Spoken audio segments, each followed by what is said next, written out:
a young kid, I grew up in a very dysfunctional home. A lot of violence, a lot of drugs, sexual violence and abuse. Tormented me, but these weren't my choices. These were the choices of the people around me. Now that those choices affected me, obviously, I did my best growing up to avoid them and bury those feelings and not want to kill myself and try and focus on more positive things like sports and athletics, which going on in school I actually became a very gifted athlete and made sports Hall of Fames and broke records and stuff. But again, whatever goes on inside, the chemical imbalances and stuff, and my own doubts and that, plus just getting older and puberty and experiencing life and still living in messed up situations and abusive homes, and I let it get to the better of me to the point where I started making bad choices, and that included smoking cigarettes at 10 and trying drugs at 13, and then becoming a drug addict. And yeah, you name the drug, I've done it. Hell, we've made our own drugs just for the hell of it, come up with it. I'd wake up to a beer on my night table. And this is all in high school. This is the time when I'm supposed to be focusing on my coaches and many scholarships that I fucked up. I'm so sorry along the way. But yeah, for whatever reasons, I felt that none of that was good enough, or I was good enough, but for whatever reason, those drugs and alcohol just seemed so powerful, and they just let me escape the shitty life that I was in and lead an awesome life, I thought, because I was partying with rock stars and sleeping with all kinds of women. And I thought I was on fire. And I was when I blew myself over the crack pipe, much like the year prior. But these things all inevitably led to a really bad choice, and where I ended up inside. At 18 years old, I ended up doing federal penitentiary time. And while I was inside, I let more choices affect me inside of there, to the point where I became not rehabilitated inside. That is a line of crap. For those of you who don't know or the situation of penitentiaries and jails, they're crime schools. And when you take innocent kids or kids that have done just stupid little crimes and you put them in with hardened murderers and insane criminals, you blow their minds up. So when I went in as a bad child. When I came out as a friggin' maniac man. And again, these were choices that I was consciously making. I don't know why I was making them. I hate the fact that I look back at that person now and realize that I don't know how I got to this point in my life. But by the grace of God or the Creator or whatever you want to call it, steps along the way, losing those closest to me, I understood that there was only, like Led Zeppelin says, and I used in the quote for getting here, yes, there are two paths you can go by, but in the long run, there's still time to change the road you're on. And I realized, just looking at my life, when I woke up completely hungover and vomit all over myself, in the hospital wondering, did I just die? And they're like, yeah, you did. Do you want to do it again and not wake up this time? And that was one of the realizations that I had, that things needed to change. So I quit smoking cigarettes. I quit doing all the hard drugs, and I quit drinking. Now, people fall off the wagon for various reasons, and I had my staggerings and my steps along the way where I tripped and fell, but I never let it overtake me to the point where I was back to that person again. I found comedy, I found speaking to kids and doing help with others and seeing where they were going and using my own story to say, listen man, that is the wrong road. You are not going to enjoy that trip. So, I guess, well, one of the funny parts of tripping and falling and getting back up again was the last time that I finally quit everything except marijuana, medically legal, get off my case. It helps with the Tourette's. It's not a drug, it's medicine. Sure. Yes, it is. Sure it is. Sure. It is. It helps. Sure.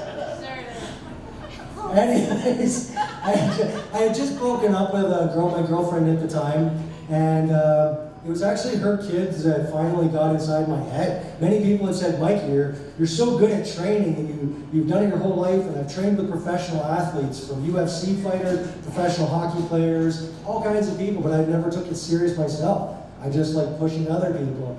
So it took the voices of two little kids to say, you should go become a personal trainer. And that's who you are.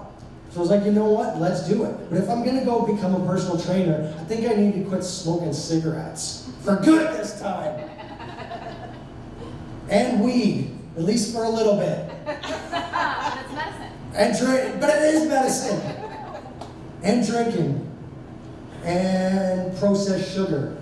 So for whatever reason, I implore you all to, do we have smokers here? Anybody smoke cigarettes? God, you smoke cigarettes? Get off of them, man, it's terrible. Smoke weed. It's better for you. It's medicine. Get off the cigarettes. Anyways, and you drink a little bit too. Okay, I implore you to try this, sir, as a choice and a challenge that I will to you. I locked myself in my bedroom for a weekend and quit smoking cigarettes, weed, drinking, and processed sugar all at the same time. Yeah, I was a dragon for an entire weekend. I thought I was gonna die. Like I was scratching and tweaking and cold sweats for that whole week. I never wanted to snap on the public more, but I didn't. I knew it was my choice. I was making that choice for the better. That I had to do this for myself, for my own sanity, and for these kids who looked up to me and who also, they loved me, and they're the ones who pushed me into that path and that journey. So in doing all of that, I never liked fighting when I was growing up as a kid. I hated fighting, but I knew that it was a fight every day, your life and stuff. But I figured the abuse that I took growing up, I needed to change that around for myself for a fight.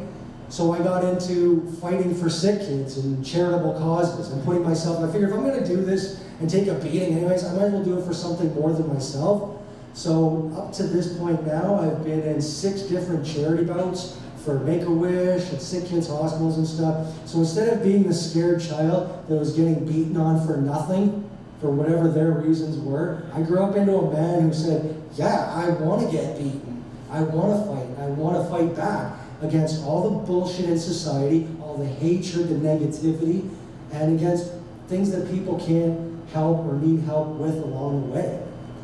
So that's why I became a personal trainer and a fitness instructor and a life coach. And to this day, I've had many kids, adults that have just, they've come up to me after I've talked to them or months or years down the road and said, you changed my life exponentially. Like some of them are ready to kill themselves or go into drugs or do crimes themselves. And for whatever reason, this idiot savant was placed in front of them, and for some reason, all the people that couldn't get through to them before, I was that person now. So, and one other thing about, how much time do I have? You have about a minute. About a minute? All right. I'm just going to say this quick about choices and stuff too. Up until a year and a half ago, I couldn't swim worth a shit. Okay? Maybe 50 meters. And I was dying and gasping. In saying that, because of all of this and the choice of proving that there has to be more and you can do more, I signed up for Ironman Whistler last year. Wow. Yeah. I just wanted to make it out of the water, 3.8 kilometers swim, and I friggin' did.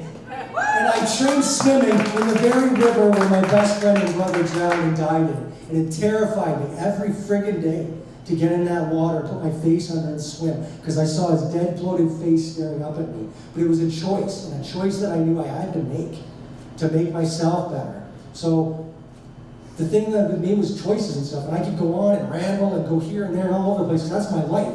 But if I could implore it to all of you, anything, you all have the choices right now to change your life like that, literally. They say choice doesn't happen overnight. That's bullshit. Our cells, our bodies, our beings are changing every second of every day. You can choose to quit smoking tonight. It's gonna suck, brother. Oh man, it's gonna suck. But if you really want to, you can make that choice, and there's help for that. So if there's anything that you're doubting, and please, ma'am, the choice that you made to not hide behind anybody anymore, I love you for that. Please stick to that choice. Don't ever choose to go back and hide behind anybody. The choices you made to help children along the way, that is phenomenal. I implore you to keep helping more children. Don't have any more children. I think six is plenty. God bless you for that. And you, I implore you to keep making the proper choices for your children so they don't have to endure what you did. So again, to all of you here, I guess to go out on the quote by Led Zeppelin is, yes, there's two paths you can go by, but in the long run, there's still time to change the road you're on. It's a choice. It's your choice. So thank you for hearing me out.